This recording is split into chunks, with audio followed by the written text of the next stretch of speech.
Mental Performance Daily is presented by Soul CBD.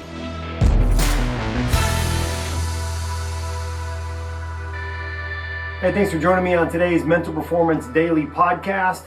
We're going to do a series of question and answer sessions, and today's question is about making and breaking habits. And the question is, when looking at breaking habits, the strategy is to change the routine.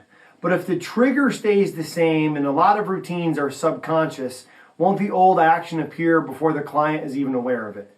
And the question that was submitted by one of our MPM coaches follows with, I can see how an example around food would work, as you can't eat what isn't in your house, so the strategy of not bringing the food in your house would work. But how about reacting badly to a referee's call? If it's an automatic response, won't the routine occur automatically again?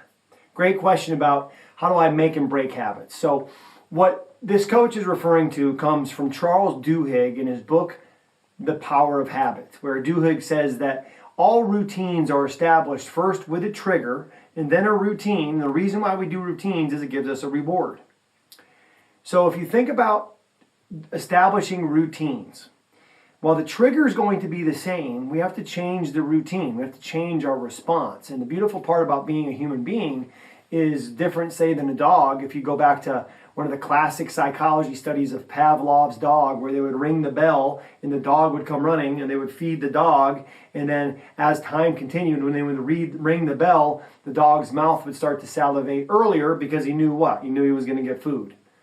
So a lot of our responses are conditioned and trained responses. So for example, let's use the analogy that the coach gave us here of, let's say it's a basketball player. Ref makes a bad call. The initial response is the player goes palms up. Feel sorry for myself, I just got cheated. Where a trained response, a better response to that trigger, I disagree with the call. Routine, palms up, bad body language, now maybe I don't play well the rest of the game. Instead, trigger, I don't agree with the ref's call. Response, let me get over with my teammates and get into a huddle and figure out what our next best decision is. So the trigger is the same, referee's call you disagree with, but the routine is different. And the only way we'll change the routine, here's the key, is if you practice the process. So for example, when I work with baseball teams, hitters specifically, most batting practices in baseball, whether it's high school, amateur, college, professional, there's 4 people around a cage, 1 is hitting, the other 3 are standing around not doing much. They're off. Well, we don't want to have off stations. We want to always be working on something as it relates to the mental game. So what these hitters would do is after they get their 4 swings in the cage, instead of coming out and being off, they would come out and go to a plate that we would paint red. And when they're at the red plate, what they're practicing is them getting into those red light moments where they would have to go to their release, essentially training the appropriate routine to a trigger of facing adversity. So for example, I'm a hitter. Boom, I get a pitch that I disagree with. Instead of looking at the umpire, going palms up, or getting pissed and now white knuckling the bat and trying to hit a 500-foot home run, I step out, I put my bat under my arms, I unstrap my batting gloves, I take a deep breath, I work my 3-step release routine, I let that pitch go because I know I'm not so bad, I need every pitch to win, and then I get back in the box, I'm ready to compete on the next one. But you have to practice your response, and you have to practice your response to adversity. So for coaches that play a sport, let's call it soccer, baseball, football, basketball, where there's officials that make calls that can impact the game. In your inter-squad scrimmages, in your outside scrimmages, in your practices, we'd use a technique I call throwing in the monkey wrenches, where you make bad calls, obvious calls, where your player is a foot from going out of bounds, you blow the whistle out of bounds, going in the next direction, and give your players opportunities, just like they're going to have in game and in competition, to respond appropriately to something that we would call a red light situation or something that they disagree with. And the more you practice your process, whether it be through a shadow bullpen, whether it be through practicing your routine around the cage, whether it's as the golfer with no ball, practicing hitting shots and then releasing a shot that they don't like, because the reality is you're going to hit a lot of shots you don't like. And you can't let one shot influence the next. Every shot has a life and history of its own.